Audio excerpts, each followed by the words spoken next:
Guys, আসসালামু আলাইকুম। আজকে আমি তোমাদেরকে স্পাইডার প্লান্টের পরিচর্যার বিষয়ে বলবো। স্পাইডার প্লান্ট মূলত একটি খুবই দ্রুত বাড়ে এমন একটি ইনডোর প্লান্ট। এটির মাটি খুবই ঝুরঝুরে রাখতে হয় যেন বেশি কর্দমাক্ত না হয়। এছাড়া এটিকে সপ্তাহে একবার কিংবা দুবারই সর্বোচ্চ পানি দিতে হবে।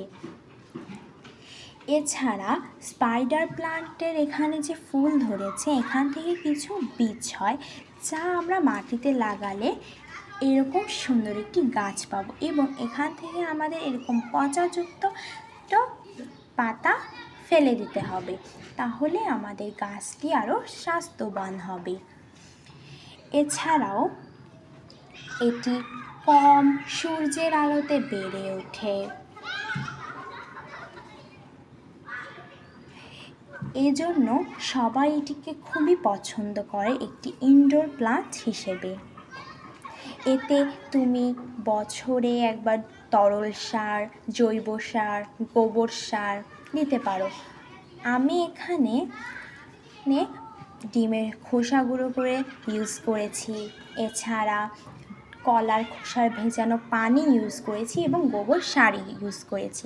তাতেই দেখো কত সুন্দর ঝাঁকড়া হয়েছে আমার গাছটি। তোমরাও চাইলে এভাবে স্পাইডার প্লান্ট লাগাতে পারো এবং এভাবে পরিচর্যা করতে পারো। আজকের মতো এই পর্যন্ত। আল্লাহ হাফেজ।